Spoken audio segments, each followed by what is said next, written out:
Theme Song Funky Podcast. It's been a few weeks, mate. What's going on? Uncle Leon. It's good to hear the theme song again, Tondi. How are you, mate? I'm okay. Mate, what's happened? We thought we were back on a roll and you pick up and you leave the country again. I just decided to go on a holiday. Who's chasing you? Who hurt you? Who did you hurt? Well, you would have noticed the places that I've been to are quite conspicuous, aren't they? I've spent a bit of time in New Zealand and then Sydney. Hungary. And then in Europe. Yep. In Hungary, yep.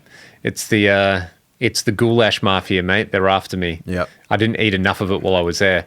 But for anyone seriously listening, I've been in the States for the last 3 weeks, mostly on holiday, although I did finally get to meet, some of the good people I spent a lot of my time interacting with on the internet.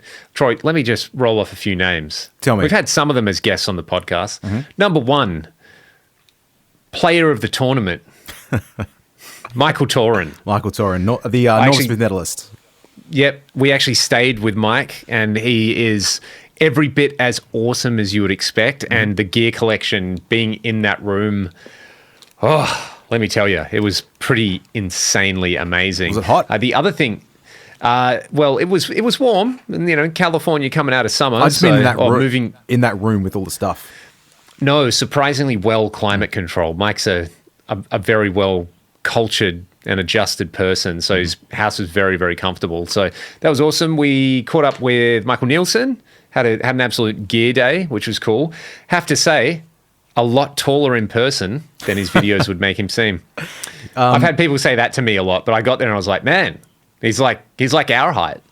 Yeah, I think I watched a video where he mentioned that a little while ago. But what was interesting is there was a picture that you put up of something, and I was like, oh, that's funny. Nielsen actually doesn't look that tall in this picture, compared to you. Oh, that's interesting. And I'm like, I know how tall Leon is, but yeah, he's a 6-footer, is he? Yeah, that was good. That was a really, really good day. He's also got a very, very nice house, which you know what it's like with musicians. People, if they're watching this video podcast and not just listening, but they see all this stuff and they think that this is just what our lives are like at all times. But yeah, Nielsen is doing it right. Good guy. What did we do? We went to the James Tyler Guitars factory. That was pretty amazing. Shout out to Rich Rankin and everybody there. So that was awesome. Got to experience some of the sort of history of the company, like going through the order books, seeing the, here's the first one, here's the third one, here's the Dan Huff one, here's the first Landau one, all that kind of stuff. So yeah, that was awesome. And we went to Norm's Rare Guitars, which is cool. They had some young guys in there filming some stuff. So that was a good throwback to 2012. Mm-hmm.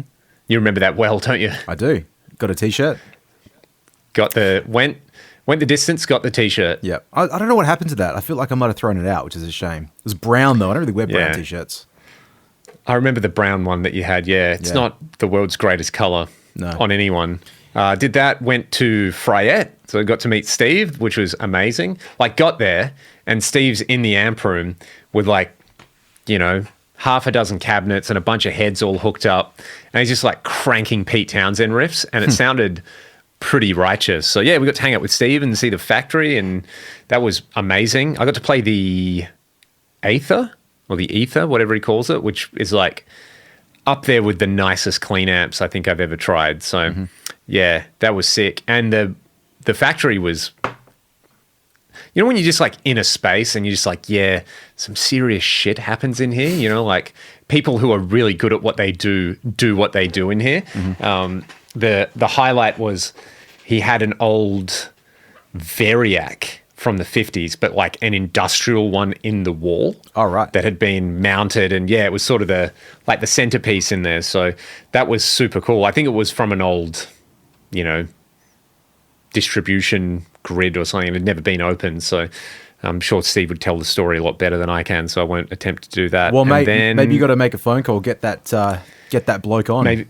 Maybe we got to get him on, because yeah, that was great. That was, I finally got to play his Hamer guitar as well that he uses in all the clips, and it was really, really very good. So we did that. Then we went and hung out with Dave Friedman. So I just had the ultimate gear nerd day. Met Pete Thorne really briefly as well, which was funny. Just sort of being like, there's the guy that I've watched, every demo video of. I said to Elspeth when we were there, I was like, oh yeah, Elspeth, this is Pete. He invented my job. And people's like, he invented all of our jobs. Pete's like, here's this Australian asshole stealing my views. He was just like, oh God, what's this guy doing here? No. And yeah, anyway, we hung out at Dave's place for a bit, and then we went and had some Mexican food with Dave Friedman, which was awesome. Nice. And I just took Dave's advice on what to order, and it was very, very good, as you would expect. Nice. And I have to say, one of the coolest workshops I think I've ever been in. Like, it could have been, when you go to like a small bar sometimes and you're like, yeah, this has a vibe. Yep. That was the shop. It was actually awesome. And again, another thing where, sometimes you go to people's workspaces and it's where they like to work, yep. but it's not really a humane place in any other way. But this was sort of like, yeah, a pretty cool hang. And there was, you sort of look at the name tags that are on certain things that he's working on. You're just like, yeah, this is where it all flows from. This is the center of the universe. So yeah, we did that. And then I got to see a couple of cool guitar stores in Dallas while we were there. Mm-hmm. Killer vintage guitars. Oh, you'll like this. You'll like this. Mate, show me. Show me. I went in there not long after they opened, maybe 2015 or 2016, and hung out for a bit. And I left my phone there. Mm-hmm. And about half an hour later realized, and they'd closed, but they opened up again and gave me back my phone. So that was really nice. But they have a headstock tuner. Oh. And there's a thing where like there's a certain portion of probably people who listen to this podcast who'd be like, headstock tuners, what's wrong with you? Why would you want to look like an absolute loser with one of those? And there's another bunch of people who probably lived through the era where, you might be smoking a durry and then you sort of put the durry in the headstock to hold it there while you play a few licks. Our American friends so they make this. Are, mate. Oh, yeah? Yeah, well, cigarettes. They make, and yeah, that's cool. How good's that? So you clip it and it looks like a lit cigarette. There you go. Mate, you'll finally look cool at a gig. It's a digital headstock tuner. Exactly. You can look cool but not be a fool. Yeah, hey, that's what you want. So it's win-win because your guitar will be in tune and also you won't actually be smoking. Yeah. And, well, I guess a win-win-win because then it will look cooler than a standard headstock tuner. So, Mate. Yeah, that's my favorite little thing that I stumbled across while I was over there. Killing it at life, mate. Congratulations. What's it called? The tunerette. Yeah, it's good. It's nice to, just be an accessory to all these people who are really good at what they do. Mate. Just hang around like a bad smell. Mate, that's my friendship with you. I just get to hang out, I get to meet people through this podcast. The feeling is mutual, mate. All it took was one MySpace message in 2006, and here we are. Being like, hey, I see you like Paul Gilbert and ADA MP1s. Want to be friends? The other thing, Tondi, I was convinced that we'd sold out of all of these, and I found 10 more of them. So cool. There's. Do you remember listening to the mixes back on this? Mm-hmm. After you just mixed something in the box and you were like having an existential crisis about summing mixes? Yeah, that was, because that was like in 2017. I think I'd finished, what did I do? You were with me, weren't you? Yeah. Well, you put that on and you were like, wow, this sounds really wide and really good. Yeah, because that was all mixed on the SSL. I just remember you going, oh. Yeah, because I think I'd finished that Back to Zero album, and that was like a very difficult thing to mix. But yeah, and I think partly it's because what I was trying to do, like to get a bit of separation and clarity, like I ended up having to do a lot of carving of stuff, and then I didn't really do that on the SSL one, on like that one that you just held up there. So I did the summing mixer thing for a bit, and interestingly enough, like now I don't even use a summing mixer. Like pretty much the last 12 months, it's been more or less decommissioned. So there you go, decommissioned. Because I firstly, Heat in Pro Tools is actually very good. I don't know if it does exactly the same thing, but cool, it's really, really cool. But I'm actually, I think I've said this to you before, but it's like I'm trying less hard and getting better results. Like it's mate, that is true mastery. Yeah, it's kind of strange. It's like once I stopped being like, I better EQ this guitar so it sounds as good as something that I've heard in the recording, and instead of just like, I'm just going to EQ this guitar so it sounds the way I like it, and then I mix the song. I'm like, oh, this sounds actually pretty good. Like, I probably didn't need to spend the extra 7 hours like tweaking like minute things to make it happen. So Yeah, it's so strange. Like this is, man, I'm going to my 20-year high school reunion in a few weeks' time. Are you? Yeah. Wow. So which means that it's been almost 20 years of doing sound. It will be 20 years next year, and it's finally starting to click. I'm starting to get it. I'm starting to work a couple of things out. So it's weird.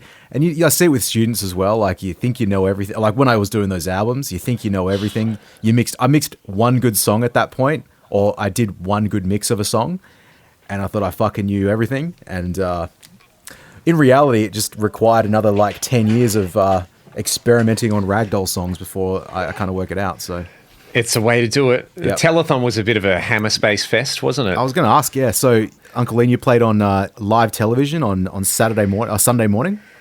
Yeah, at 1:40 a.m. in the morning, we played a couple of songs. So that was good fun. Yep. It was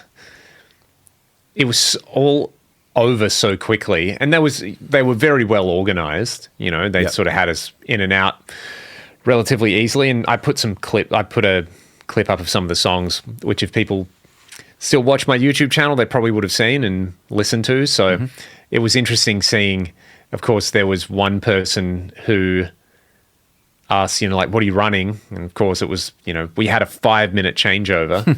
So of course I was running direct. I just had my usual rig and they turned it up and it sounded okay. It's like, the thing is you should be using real amps and, it's like, yep, absolutely. I mean, great, but imagine going up to anyone else and just saying, hey, the decisions that you've made with your life, it'd be just better if you did something else. Yep. I wish someone told me that 20 years ago. Man, I'm still waiting for someone to sit me down and, study, have a career. Yep. Have superannuation. Oh, mate, imagine.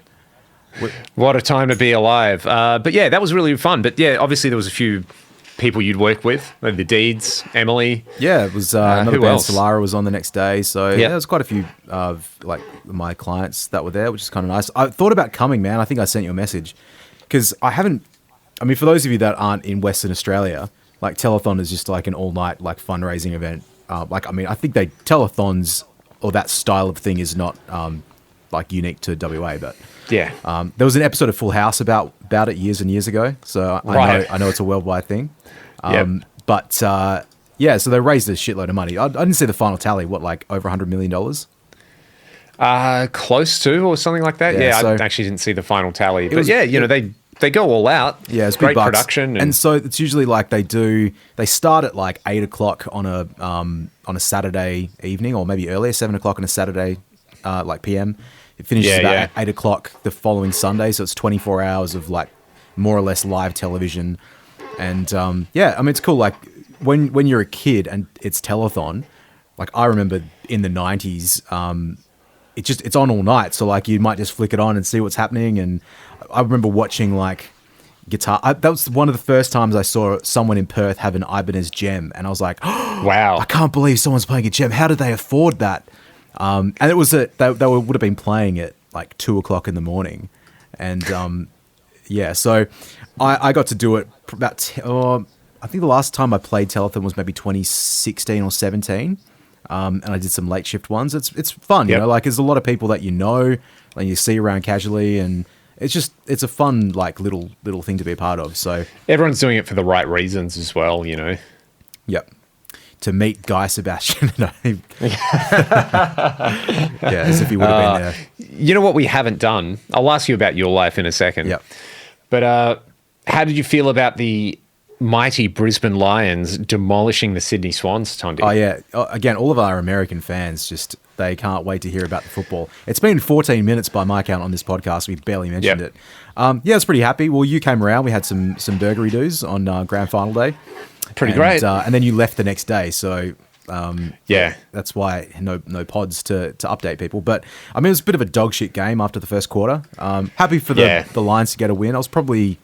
I was a bit ambivalent towards the entire, towards the result going into it. Just wanted to watch a good game of football, which didn't really happen. But mate, got to hang out with you. That was cool. Had some good burgs. Joe Danaher retired. Yep, mate. Just can't help you. Peace out. Tapped out at the top. Yep. And now it's just. Do you ever just feel like you just play that perfect gig one time, the grand final of gigs, and you'll slot a couple of goals, and then you'll just be like, "Yeah, I'm done." I'd go out on top like that when the time comes. Maybe when we do a really good podcast as well, we'll just call it like, "Yeah, that was it." We'll get Steve Freyet on. Maybe we'll get. We should get Torin and Nielsen on for the last ever show together, but not tell anyone it's going to be the last show, and like surprise everyone. Anyway, I don't know. I said that. We should do a telethon. We should do our own guitar telethon. That'd be fun. Wow! Imagine. Yeah, and pull an all-nighter like we were young men again. When was the last time you did an all-nighter? Can you remember? An all-nighter. Yep. Man, maybe 2016 when we did Rocklahoma in the States, and we just didn't get into the time zone, so we were waking up at like 5. But it sort of doesn't count because we were sleeping all day. But it was basically like get up at 5 p.m., go straight to the local Chili's, order dinner for breakfast, go and watch a bunch of bands play, hang out all night, get back to the room at 5 or 6, and then go to bed at maybe 8 or 9 in the morning. It was, yeah. Do you know what I think about with Chili's? Ragdoll night shift. Yeah, I think about with Chili's because I went twice in my life. I went, and both times were with you and with Ragdoll. But the first time, do you remember we were flying out from LA to Oklahoma 2012? Yeah. And we sat down and Ryan got like eggs because it must have been morning. And he's like, what sort of egg should I get? And I was like, oh, you should get poached eggs. So they provided him like a poached egg on a plate with nothing else. And he's like, I don't know how to eat this. I don't think there was any cutlery with it as well. He's like, I don't know how to eat this. That's amazing. And then the next time we went is when we almost got caught in that hurricane, is it a tornado? Jeez. Remember, like we went to Chili's before we drove back to Oklahoma after Rocklahoma 2015. Far out. And it was in the distance. Yeah, actually, man, it's funny, like, and look, to put this in context, Rocklahoma is in Pryor, Oklahoma, so a Chili's is fine dining. It's one of you don't have to throw our Oklahoma friends under the bus like that, but yeah. That's okay. I'm sure they understand. It would be like throwing our friends from Geraldton under the bus. Yeah, fuck those bogans, mate. No offense to Gero, but yeah. Anyway, Chili's. Yeah, saved the day. Obviously, if we hadn't stopped at Chili's, we would have got caught in the tornado. Chili's saving lives. What's been going on with your life? You got new stuff? You got things? It's been a couple of weeks. Surely you've. Well, let's see. Acquired. I saw you a couple of nights ago, and that was cool. We'll maybe get to that in a second. But no, mate, my life's been okay. It's been pretty busy, just trying to get through projects, and there's just been general sickness with children and all that sort of stuff. So, mate, it's the end of October. It's going to be Christmas soon. It's going to be my birthday soon as well. And then all of a sudden it'll be 2025, and all of a sudden it'll be 2050, and then all of a sudden it'll be 100 years old. So, mate, it's just life goes on. And then the sun will become a red giant and swallow the earth. That's how that song goes. Yep. I once had a guy after a show in the States lean into the driver's seat and tell me about how he loves John Mellencamp. And he just started singing that. And as we drove away, you could just hear him singing the words and like... I got very distinctly remember that. I was getting into my car this morning after going to get to the cafe, and a man in a wheelchair just stopped me and said, "Mate, do you play guitar?" I said, "Yep." He says, "Oh yeah, I knew it. Yeah, rocker." And I proceeded to get in my car and drive away. Well, the whole time I was like, "Yeah." That's that was fun. So, but yeah, in terms of it's the little things. Absolutely. But no, mate, I've moved some stuff around in the studio, so as I always do. Quite a few things. It's a lot of boring stuff, but it feels comfortable in here now. But I did go get something this morning, mate, and I thought it'd be a little surprise for you, but I actually can't grab it because it's currently installed. But maybe I've got a photo of it. I'm going to show you. Yeah. I'm going to show you a little... Show us a photo on your phone of what you've done. I'll put it up. I don't know what this is, by the way, for anybody. It's not that exciting, listening. But you'll appreciate it, mate. Will I appreciate it? Are you bloody ready? You see that one right there? Oh. Freyet Power Station. 100 or 2? It's the PS2. So finally joined the club. I've succumbed to peer pressure. Everyone's been telling me for years, got to get yourself a Fryette Power Station. Even if they don't say it, every YouTube video, you got to get yourself a Fryette Power Station. So yeah, mate, came up and that's awesome, man. Finally got it. So it's exciting because it obviously does a lot of different things, and people don't really need to know all the features of a Fryette Power Station. But I've wanted to try one for a long time as a power amp for the Synergy modules, because as I understand it, I'm sure one of the Fryette videos I watched, he mentioned that the people that design the modules get kind of are supposed to do it, or maybe not supposed to do it with the power station, but they have that access to one. Interesting, that's cool. So I'm kind of like, I wonder what that does, or how much that affects the tone, or maybe it doesn't make any difference whatsoever. But I haven't been able to try it, and now I can. And now, also, can you self-attenuate it? What do you mean? How it's an attenuator? Yeah, there is a way. In fact, there was an old Mike Nielsen video I watched like this. But I think you can take the power, maybe the amp output, and run it back into the input. And yeah, there's a way. You have to repatch it within itself. But yeah, you can definitely drive it a bit harder if you want to. Because what I've noticed with using any type of preamp in a direct situation is having it plugged into a loaded down power amp makes it sound so much better. Right. So if you wanted to record quietly with your Synergy module, sounds like you could plug them into that, get some power amp character out of it, but then also use the reactive element of it to load it down and then send it to some IRs. Well, thankfully I can test this all out now, mate. It's a beautiful thing, which, and I love the 292 power amp as well with the Synergy modules. That's been really great. Yeah. Well, so this one came up, man. They're so expensive now to buy. I reckon 4 years ago, Australian, they would have been $1,300, and secondhand maybe $800 or $900. And now they're close to $2,000 Australian. And if you can find one secondhand, it's minimum $1,300. So I got this one for $1,000. So it's, It's good. So I played it today. Awesome. I tested it out. One thing as well, it's replacing the 2 notes reload, the torpedo reload thing. Yep. Which is it's a load box. It's got a proper reamper in it, not what the Fryette does is a different way of reamping, but I mean the studio way where you can just take a line level signal of your guitar and pump it through. So it's got a lot of little features in it, which is quite useful. There's one thing about it though that it was kind of strange in that it's the clip light was always coming on, and I think it's because at 16 ohms it can only take output a certain amount of watts. So in a sense, it's it does its job in that it will attenuate really well, but it's sort of almost attenuated too much for what I wanted to use it for.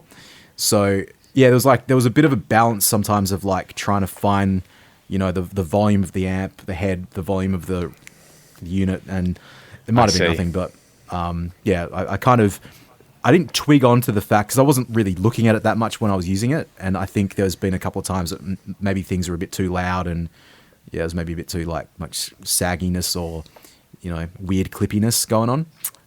Anyway, that's maybe a different story. So, but yeah, that's great. No, I mean the Fryette stuff is amazing. Yeah, it's a much heavier unit than I thought too, but thankfully it'll live in the rack, and that's exciting. So yeah, I'm going to do I did a quick A/B test as an attenuator. Like, kind of hard to tell, to be honest, in the brief test that I did. I'm not going to say it's a million times better than the two notes. They both are great. But I'm certainly looking forward to doing some experiments with, like, you know, try it a little bit harder in that regard, and also try it as a power amp. So that'll be quite fun. And yeah, man, other than that, like, I've tried to maybe not spend all of my money on gear. This one is like, you know, I'm not like 100% something comes in and then I've got to sell something else. It depends on what the gear is. But there's been a couple of things I've sold recently that just meant that there was a little bit of cash there ready to go for when something came up. And I have a to-buy list, and the power station's been on the to-buy list for a while. Yep. So very nice to finally have one. But speaking of the power station, mate, we went to a concert the other night. We did. And the power station did feature in that concert, I believe. Yeah. Yeah. So I guess another feature of the power station. Oh, I mean, mate, let's do it. I'm sure it's not, that taboo, but we went and saw Cold Chisel, didn't we?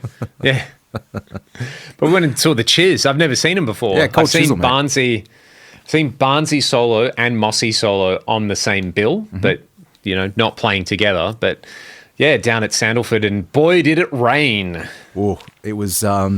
I reckon we were minutes away from leaving that gig. And we got there pretty late, probably. We got there, what would have been, 20 minutes before Cold Chisel started?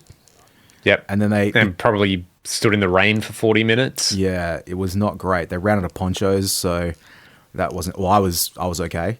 I got properly, wet to the, to the bone kind of thing. But they were really, really good. Yeah, man, they were great. And, mate, Mossy is sick. Very underrated singer, I think. Yeah, a very, very good singer. And then just tasty, so tasty. And it was, mate, we'll set the scene. It was cold. It was cold. Wet. It was very wet. And he's just raw dogging a Strat with single coils in the cold and the wet and making it sound awesome. Yep. So, yeah. I mean, how... They've been a band for 50 years now. Yeah. So, and I guess that was the 50th anniversary tour. Mate, Mossy is going to be 70 next year as well. And, sometimes people get to a bit of an age and they start to decline, where it's the vibrato's not as quite as strong and intense, or the singing voice starts to go, or just there was sort of none of that. It was just as it's always been. So, yeah. Barnsey was amazing as well. It sounded great. Man, he sounds the same. Yeah. You should go, if you aren't familiar with Australian, rock music, Cold Chisel is literally, you don't really get much more to the top of the mountain. Maybe AC/DC, it would be the only other, one step Well, I guess further. AC/DC had the overseas success that Cold Chisel never did. Yeah. But domestically, they're I always try to describe them to people where it's sort of in the States, you have, Springsteen and Tom Petty, and you've got that whole Americana thing. Yep. But then you've also got the classic rock bands. But then you've also got sort of 50s and 60s blues and soul, and Chisel kind of they're all of that to Australia. They're this monolith where there's certain songs that, you just still hear that everybody knows, but then they have stuff that's that pumps, and then stuff that's kind of very laid back and almost, very almost jazzy. And yeah, it was a really stuff cool. Was cool too. And that's the other thing that I had never really listened to much of, but proper kind of 50s rock and roll. Yeah. They had that thing where it's you can tell they would have played so many gigs when they were young, non-stop. And long gigs, and just they are the definitive pub rock band. Yeah. Totally. If you want to know what Australia was like in the 70s and 80s, pub rock, and the king of the pub rock bands was the Chiz. Yeah. So, man, I had to learn. Pretty cool. Weirdly enough, I only played Flame Trees for the first time 12 months ago, and so playing that song, watching that music video, it's just like doing a country gig still. It's Kalgoorlie, man. Yeah, it's timeless. So yeah, if you're from overseas, from where we are, go check out a bit of Cold Chisel, a bit of Ian Moss, a bit of Jimmy Barnes, and have a good time. You'll learn a bit about Australia. What I've had stuck in my head, Troy, all day, and I'm going to do it on a Strat but how does it go?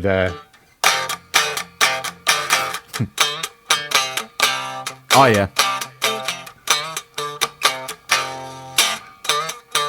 That's the lick. And just the fact that he's just singing and playing, and it's all... I think the thing that I hadn't appreciated was it's when you just see a good band, and they've got the band has a feel and a vibe, and they just immediately click into it. They had that going on. And that section in Saturday Night where we just kind of looked at each other and I was like, oi, this is sick, where it's just Barnsey just goes to Mark 22, good band reference to our friends from Mark 22. He was so good and great stage show, and it was super, super cool. Yeah. So, awesome. And some insider knowledge without giving too much away. Wouldn't it be good to have Ian Moss on the podcast at some point? Make it happen. He got you the tickets. We need to make it happen. He did. He, name dropping over there. But someone who I've been lucky enough to be connected with recently and, just had a bit of a fat chat to. But one cool thing about the Freyet power station, Troy, is you can take a low wattage amp and make it louder. Mm-hmm. So my understanding is that he was using some AC-15s with the power station to make them louder, and you could see on stage then he had a couple of high watt cabinets with, I think, Fanes in there. Oh, right. That's cool. So, yeah, and when I was in the States at Freyet's place, he's using Fanes, the F70s in his cabs. Man, they sounded so good. I'd like to try some, man. Did you, Tojb, our friend Tojb. Yeah. The other John just Brown. Bringing the world together, Yeah, he's got a couple of demos. He put one out of the 30-watt speaker a couple of days ago, which was pretty cool. Yeah, it sounded really, really good. Yeah, Fanes. I've never tried the like F70s, F25s, or whatever they are, the F30s, because they're pretty hard to come by here. I'm not sure if there's a distributor for them. Like, surely there would be, but I'd like to hear them. I'd like to really try. Well, I've been fanging on this VHT Pitbull a bit. And I think I've cracked. Tell us about that. Well, I think I've cracked it. What's the code? I'm not sure if I've got to really use it in a track to properly get it, and I've got a project that it's going to be perfect for. I think that I'm starting next week. I've got to put guitars on it sort of next week. Start to put guitars on it, but it's a cool amp, man. It's how's this fit? Like, there's just not really any sense of segue. Just bam, bam, bam. But no, bam. I tried. We're mostly catching up, so apologies to our audience. It's kind of like initially, it's not that I didn't like it, but there was a thing about it that was very reminiscent of that Splawn because it just had so much bottom end in it and almost uncontrollable. Not uncontrollable, but it was big, and I was kind of surprised because I expected a little bit more like sizzle on top, but I think it's just like, it's really just that thing of like, you just got to spend some time, work out where the dials sit.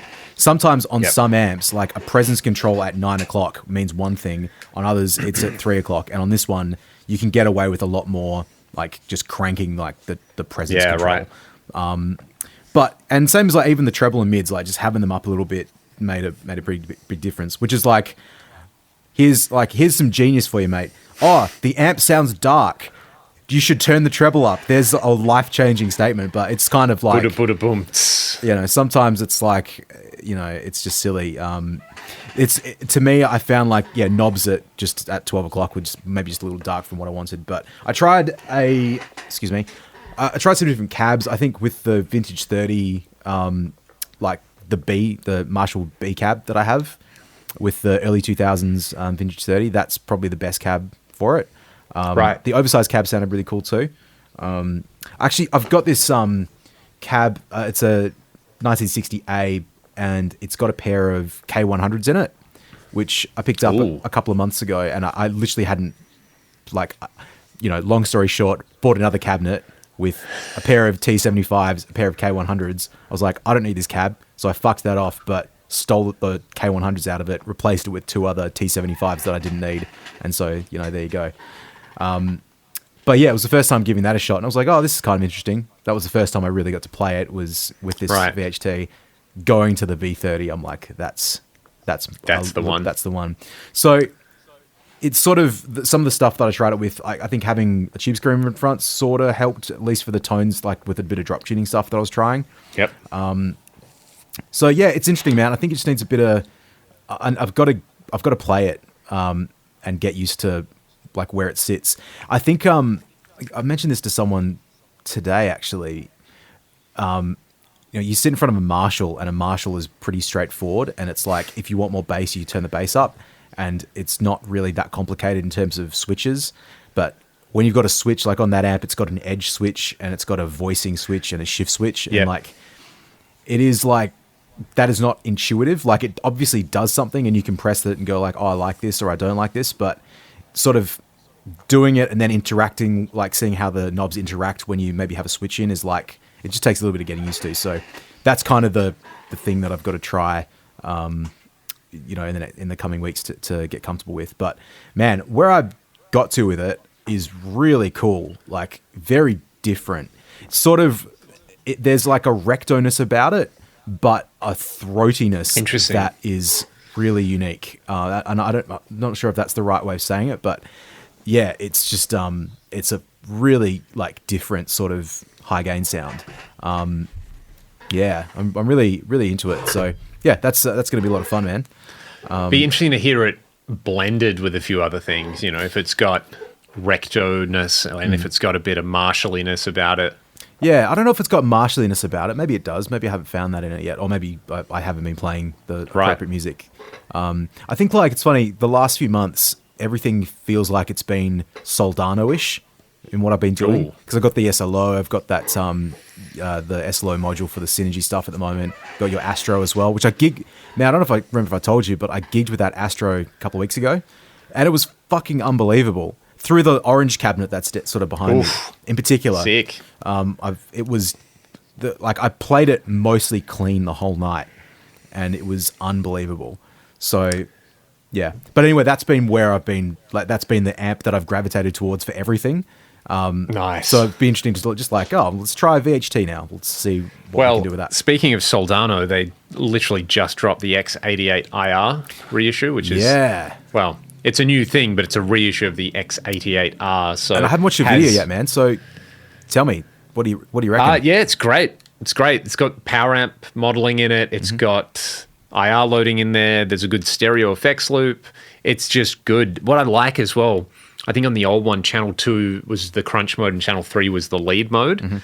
But you can have channel 2 or channel 3 as crunch or lead. You can assign it. Oh, yeah. Actually, with MIDI, you can select crunch or lead on each channel. Really? So, that's cool.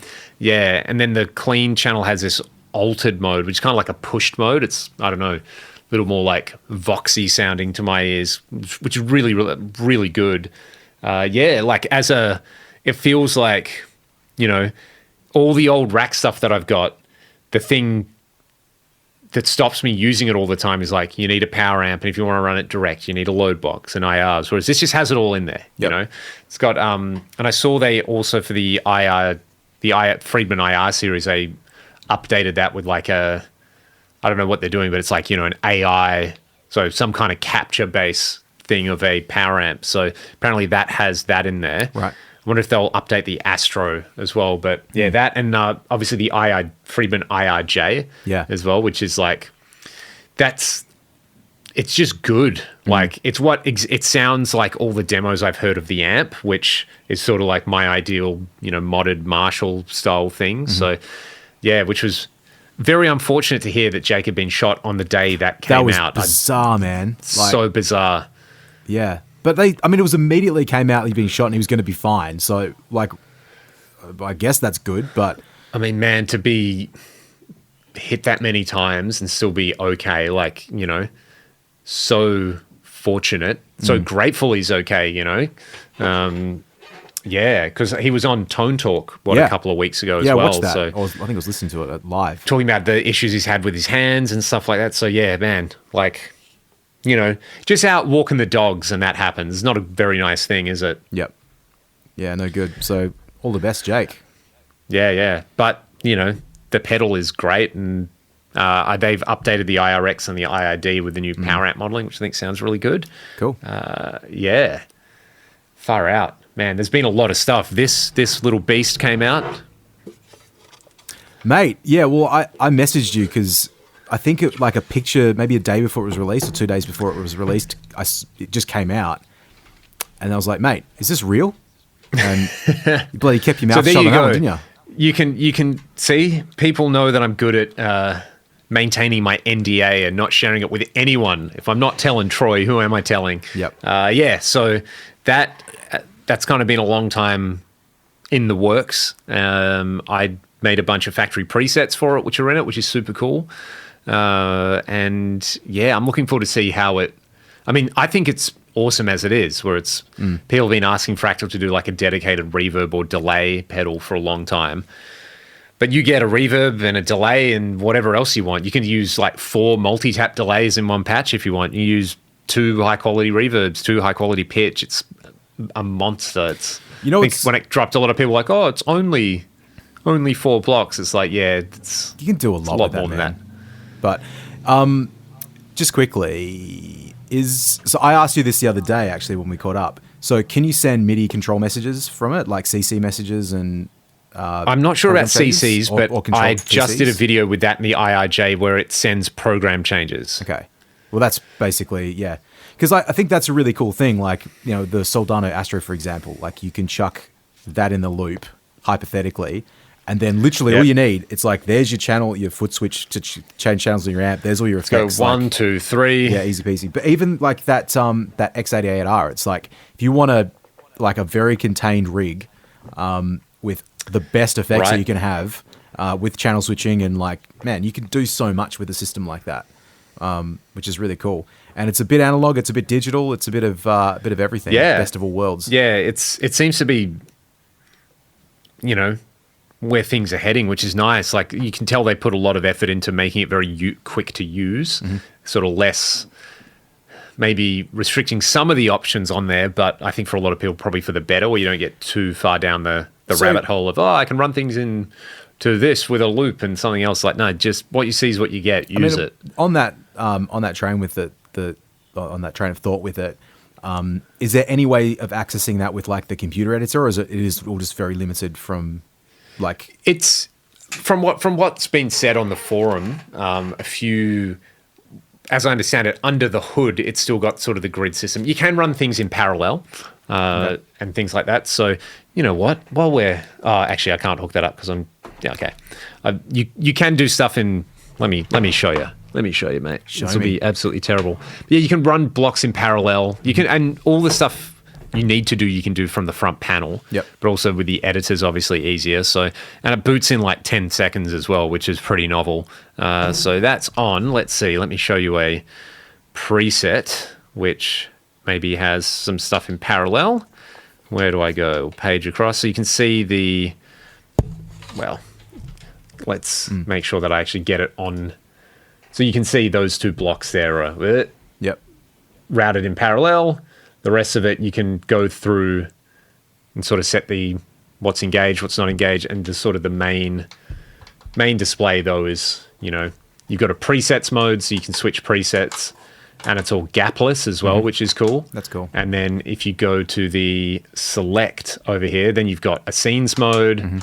So you go through your scenes, and I'm trying to do this in reverse, and you've got an effects mode. So if you're on a given preset, you know, what effect do you want? Just kind of dial it up, hit enter, and then you're good to go. So yeah, it's pretty caveman proof, I think, on there. It's got a tuner.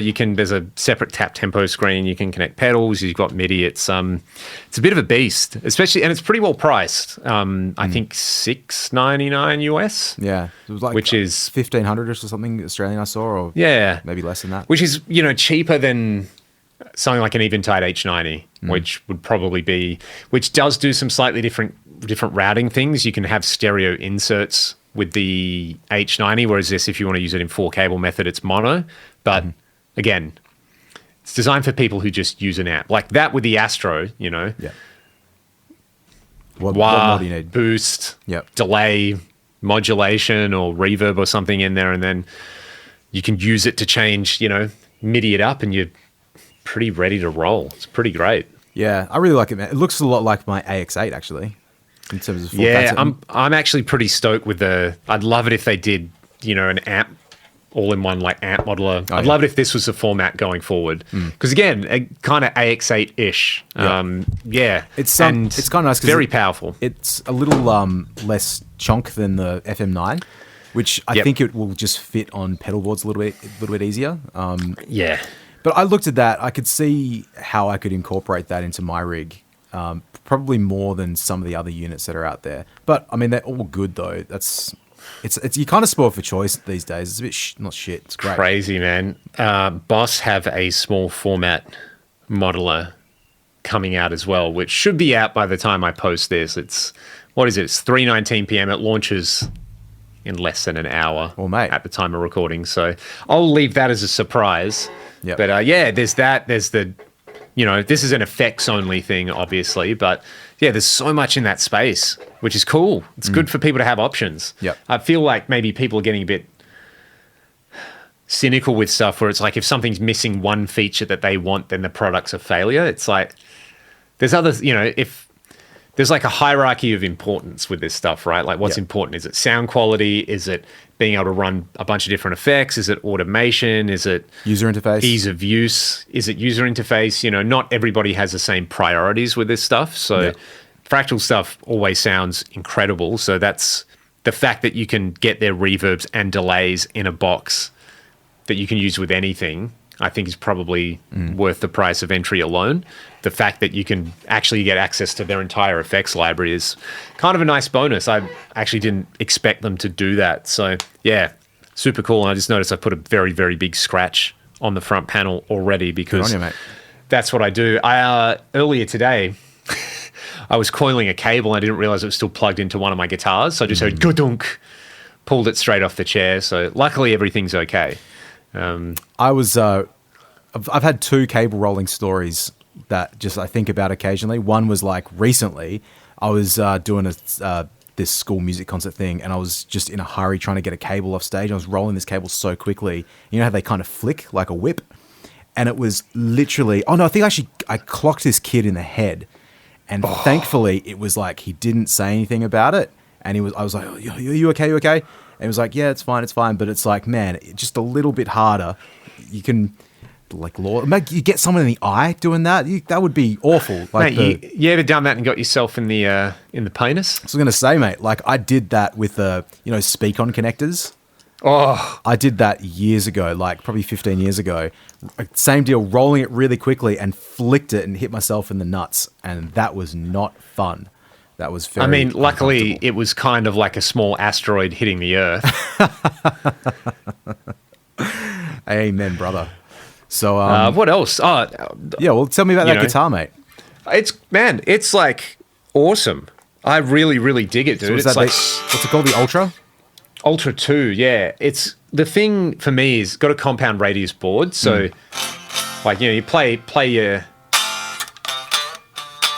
you play your mossies down here, and it's all good.